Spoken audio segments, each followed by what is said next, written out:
We're joined today by Steve Murray. Steve is the president and co-founder of REALTrends, the nation's leading trends and research organization. REALTrends has been a leader in industry and housing consumer research for 29 years and is read by more than 54,000 real estate insiders every single week. They're known for their special reports such as the REALTrends 500, the 2006 Consumer Tsunami Study, and the Wall Street Journal REALTrends 1000 ranking of the nation's top sales professionals. Steve is the co-author of 4 books, most recently Game Changers, The Unfounded Fears and Future Prosperity of the Residential Real Estate Business. On the consulting side, Steve's company has handled more than 2,400 client assignments for realty firms and over 700 mergers and acquisitions, as well as having consulted dozens of state and local Realtor organizations. Now, let's welcome Steve to the call as we join our host, Tim Harris.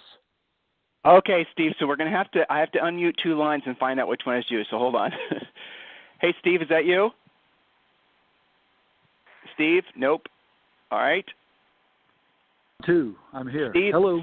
Hey, there you are. Hey, found you. I'm You're here. How okay, are you? All right, good. Hey, welcome to the podcast. I appreciate you being my co-host today. We're having some technological snafus that are not to be unexpected using podcasts. But, hey, I really appreciate your time today. I certainly appreciate the honor of having you on our podcast. A lot of our listeners, we've been priming the pump for this show for a while, and a lot of our listeners have been sending in a lot of questions, a lot of things I think that fall right into your wheelhouse of expertise. So for that and a lot of other things, I certainly appreciate your carving out a half hour to be on our show today. It's my pleasure and my honor. So let's just jump right in. You have written a lot of interesting things that oftentimes sort of fly, and this is my categorization, feel free to not necessarily agree with me, that seem to fly in the face of where a lot of people, technologists, think that the industry is going. For example, do you believe there's a future in being a real estate agent or being a real estate broker? Absolutely, without any doubt at all. I think, people have been talking about this for 25 years. Technology is going to erase the real estate agent, the broker. Consumers are going to say, well, I can go online and find all the information. Probably the best story I heard about that is back in the 90s, the Hewlett-Packard employee base, some 4,000 people in Fort Collins who are all network engineers, decided to form their own in-house MLS and exchange information and tapped into the local MLS. And it totally failed. Why? As one guy put it, can you imagine 2 engineers negotiating a deal? Lots of spreadsheets. Yeah. Can you imagine 2 engineers negotiating a housing deal? Oh, and that was 20 years ago when things were simple. I think as Jeff Colvin has written in his book, Humans Are Underrated, there are huge swaths of our economy that technology is going to completely undo, number one. Even things like attorneys and accountants and all kinds of professional occupations that people wouldn't assume would be replaced. We have the driverless car revolution is going to totally reorganize the economy. Anyway, all those things will happen. As Colvin points out, there is a big area that computers can't touch, and that's human behaviors, and particularly he uses the word empathy. My own experience in negotiating the sale of brokerage companies, which can't be all that different from agents who are selling homes, 70% of my job is human, personal, emotional, mental, and 30% is numbers. So anyway, that's where that belief comes from.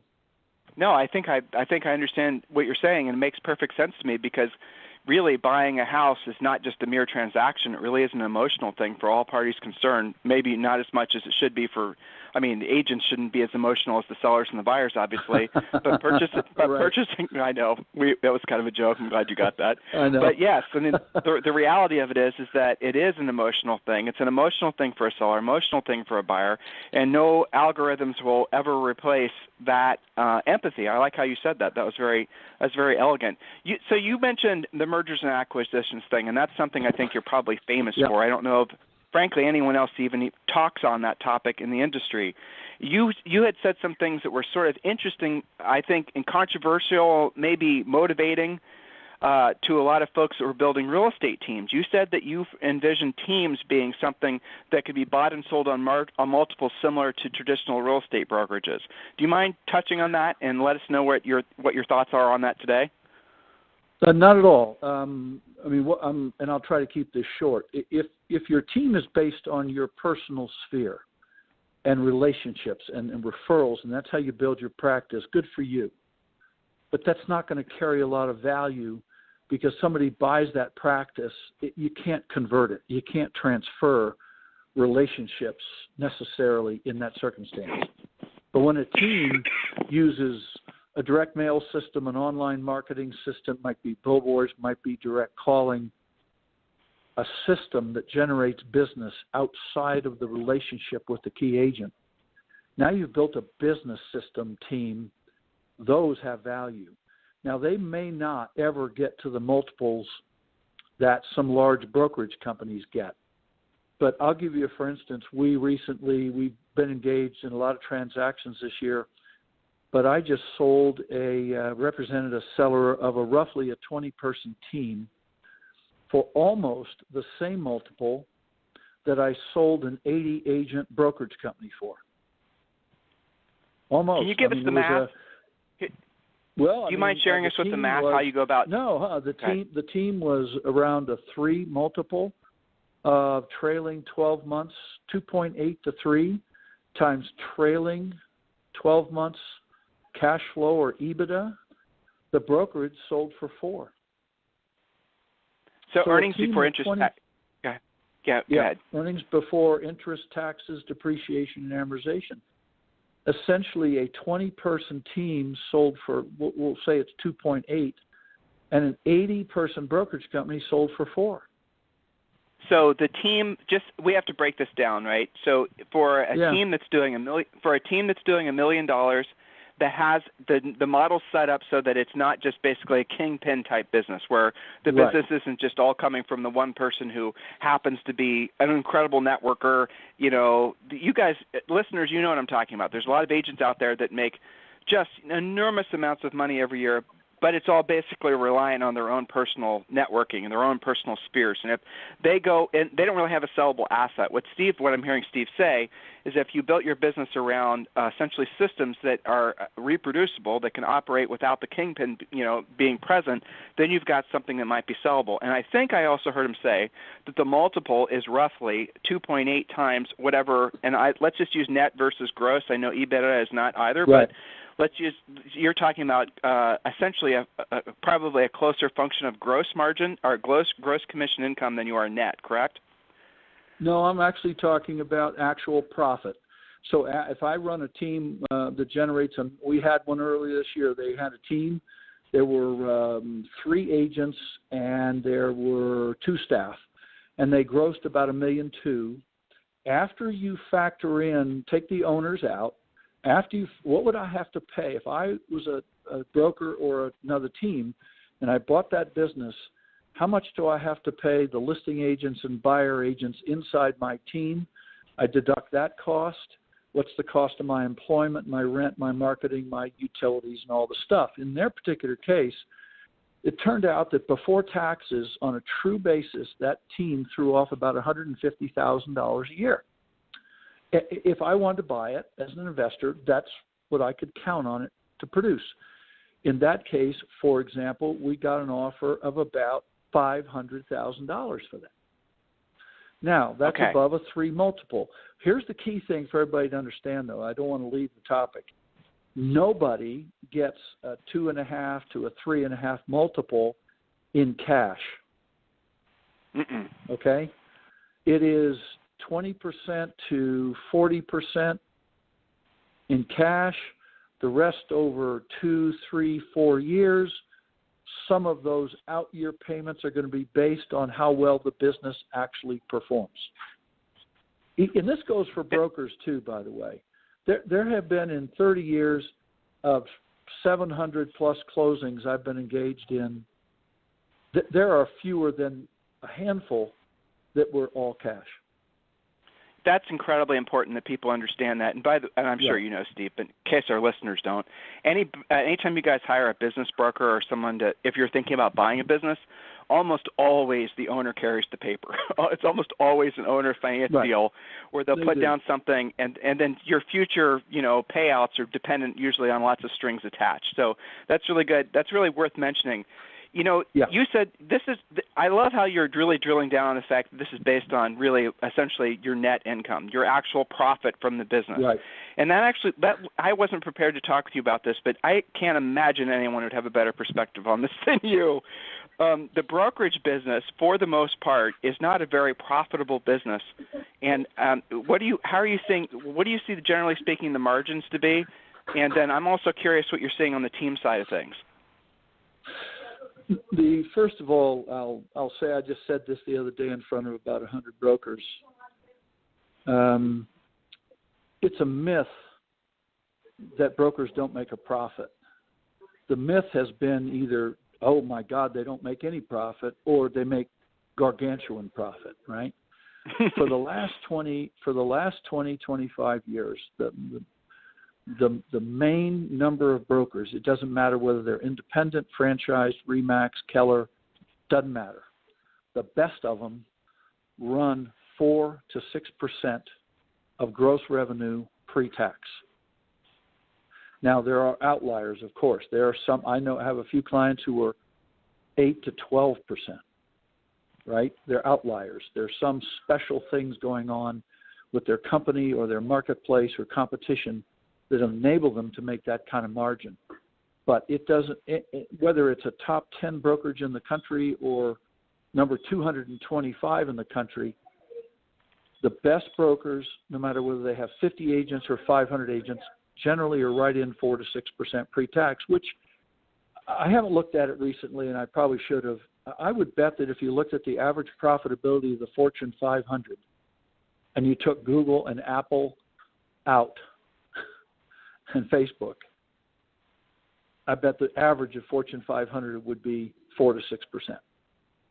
I'd imagine you're right, but let's take a half step back, because again, our listeners are mostly agents. We'll have probably 94,000 agents over time listening to this show, and this is something we talk about all the time. And this is the fallacy of building a team. Maybe fallacy is too strong of a word, but this is the flip side to building a team that agents need to recognize before they go in, because everyone has this, this fantasy of this business that runs itself, and they don't have to necessarily do the same type of work that you understand the entrepreneurial myth, to steal something from Mr. Gerber, right? Well, what folks don't understand is they'll actually make way better margins, and I know maybe that's just too small of a way to think of things, but they'll make way better margins if they're an agent with maybe 2 or 3 assistants versus having a big team. What agents need to realize is that if your point of basically running a real estate practice is to make lots of margins, and I'm talking about 50%, 60%, if you have a small working group, you actually might do better over maybe 5 years running a business like that in terms of sheer profit than if you build a team and trying to pull margins out. And that's kind of an interesting little split that's happening in the real estate, the way the folks are thinking about the real estate industry. Do you care to comment on that or refute anything I said?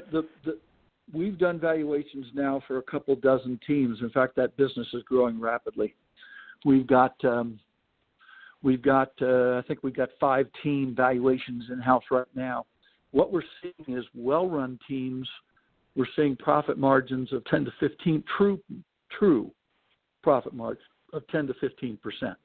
So double to triple what a brokerage company is. That seems to us to be reasonable return for those kind of brokerage businesses. Obviously, we have actually one in-house right now that's one of those outliers. They're more like 25, right? They're huge. We haven't really gotten to know them yet. We haven't dug into their model yet to see how they're doing it. We will. We've got it in-house right now. We'll take a long look at it. But we are seeing the one that we sold was like 12%, 13%. Real solid company. And so we think teams, if you're running a team and you're not making at least 10 to 15% pre-tax, either you need to put some more volume on the books for the infrastructure you have, or you need to shrink your infrastructure to boost your margin, one or the other. Because if you're running a team and you're making 5 or 6%, you probably would do better to revise your model, do something else. Because we're seeing most of the good teams we're doing work on, they're between 10, 12 to as high as 15% pre-tax. We've seen the exact same number, Steve, with the teams that we coach, the exact same information. Yeah. But it is kind of, I'll use the word that actually popped to my mind. It's kind of frustrating doing this podcast every day and trying to explain to people that, you can run a team, and let's say you make $1 million in commission. Your profit, now granted there's some things that you're writing off and whatnot, are going to be, listen to what Steve just said, about on the high side, about $150,000. But you can be an individual practitioner, a solopreneur, or maybe just have a couple assistants, and you can actually make more net profit by essentially working, just a small business and you'll have to obviously work more with buyers and sellers, but you can actually, if your goal is to peel profit from your business and reinvest it in things that will make you profit, you might be able to get there quicker. And honestly, Steve, the thing, and I am curious what your opinion on this is. You've been in this business for long enough. You've seen these big macro trends happen. Teams are probably the trend that started in the 90s, and now they're seemingly kind of hitting this sort of, climax where everyone thinks that's the natural progression of things. What's your opinion on that? Well, I just told an audience the other day, I said, and the topic was teams, and I made 2 points. I said, we haven't released it yet, but this year we had 12,742 teams and individuals qualify for America's Best. You had to do 50 sides and 20 million as an individual, 30 million or 75 sides as a team. There were 4,887 teams that qualified. Okay? They did just about 600,000 transaction sides. 48, call it 5,000, I'll round it. 5,000 teams did right at 600,000 closed transaction sides. Now, let me put that in perspective. RE/MAX and Keller Williams are both running at an annual rate of about 1 million closed sides. One of them has 145,000 agents. The other has 60,000. Coldwell Banker has 60,000 plus or minus in the U.S., and they're going to do 700-something thousand transaction sides annual run rate. And then we say that fewer than 5,000 teams did only 100-something thousand sides less than Coldwell Banker, and they're just getting started. Well, so number one, they're already a major factor in our business. As I told brokers all the time, it's not whether you like them or you don't. You either choose as a brokerage to embrace them and support them and build an environment which is good for them, or you choose to say, I really don't want that within my brokerage. The danger, as I tell most brokers, is most of you have not made up your mind. You're kind of the 70% that are in the middle. And I'm suggesting that you need to make up your mind. Either you're going to embrace teams or you're not. Make up your mind, because it requires 2 different mindsets, a different set of programs, policies, fees, etc., space, facilities, management, etc. It's a whole different. It can be a whole different ballgame. So that's number one. Number two, we see the formation and structure of teams just in the last 5 years is undergoing a metamorphosis. I mean, we're finding teams that are, we got one team out there that we know there's 22 licensed people, as many staff people, and every single one of them is an employee. The leader of that team said, we're not going to screw around with it. Everybody's an employee. Everybody. And we'll pay health, and we'll pay the Social Security, and we'll do this. We'll treat them like they're employees. Can we hover there for a second? Non-exempt. Yep. Can we hover there for a second? Have you, yeah. and it's perfectly understandable if you don't want to share this information, but I bet you that team that's not having commission salespeople work for them is actually making better margins than otherwise. Is that a true statement? In fact, that's a true statement. Yep, that doesn't surprise me. So, but we see brokerages, teams become their own brokerage. So the team is a brokerage.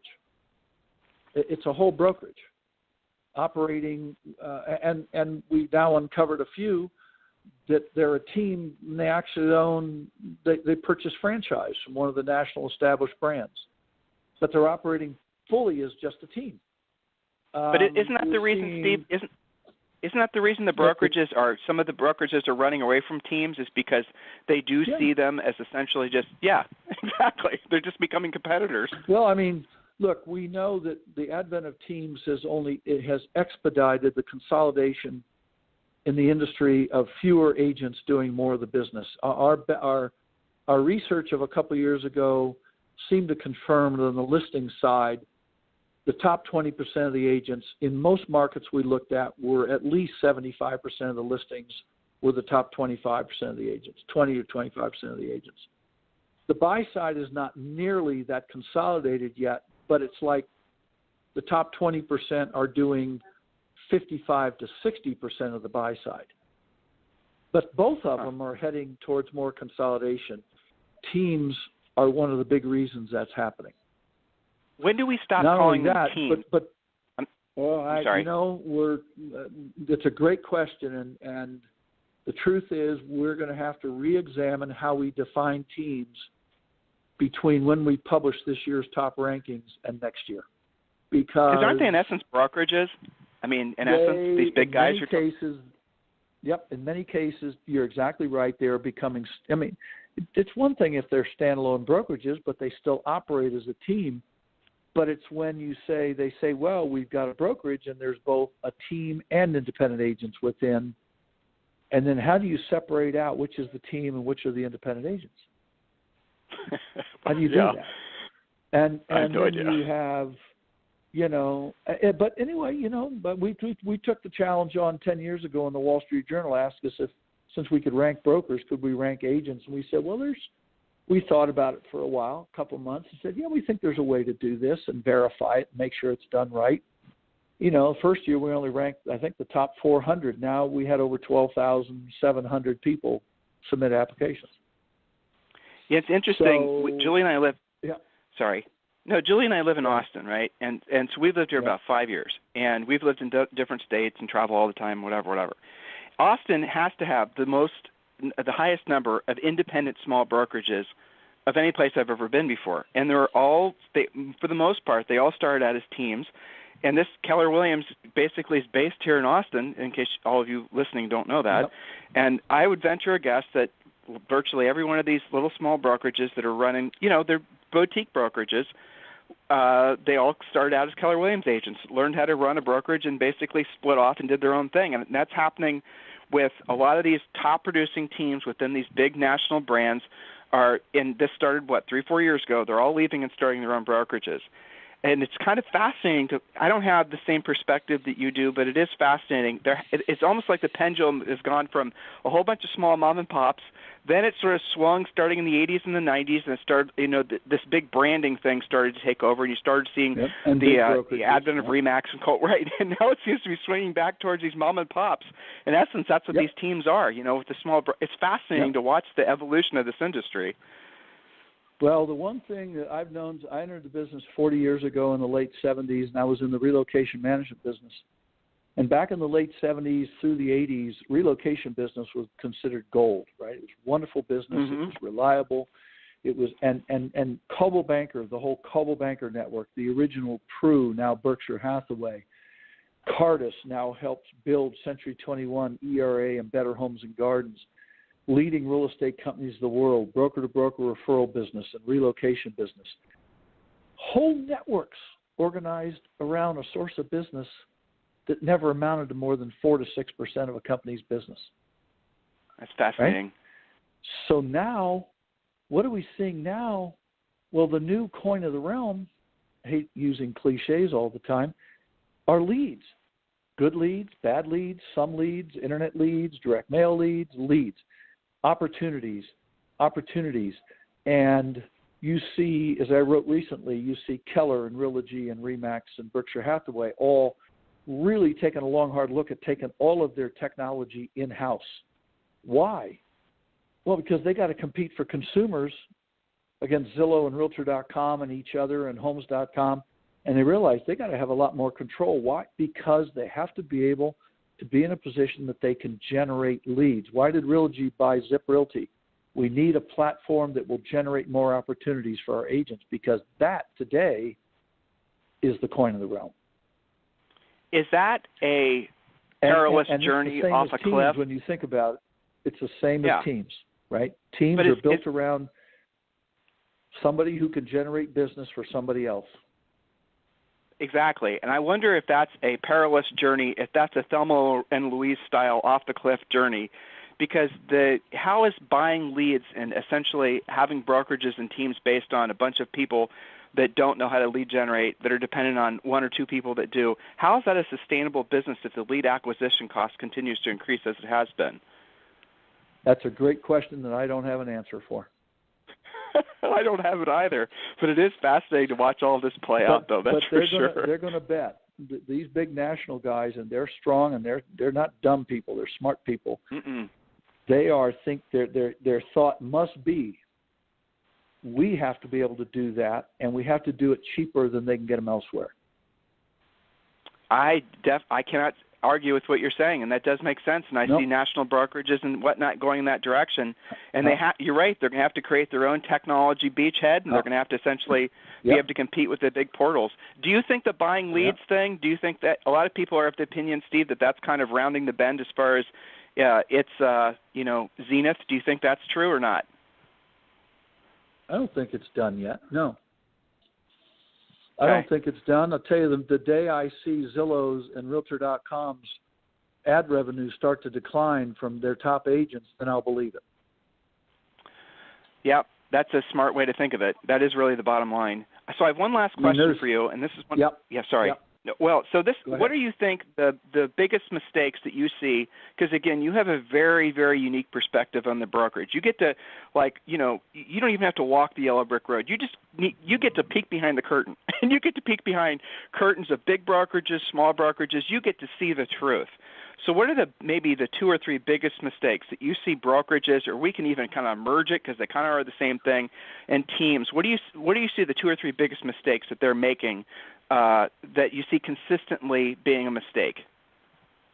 I think that, and this by the way applies to brokerages, teams, and individual agents, right? And it's this: we try to complicate this. This is not a complicated. You don't need a PhD to understand how to do this. For brokers, you have to know how to recruit talent. Number two, you have to know how to build tools, programs, education, marketing, whatever your opportunity for them is. You have to build a program that will help them improve their productivity, improve their sales production. And third, you have to spend less money than you have coming in the front door.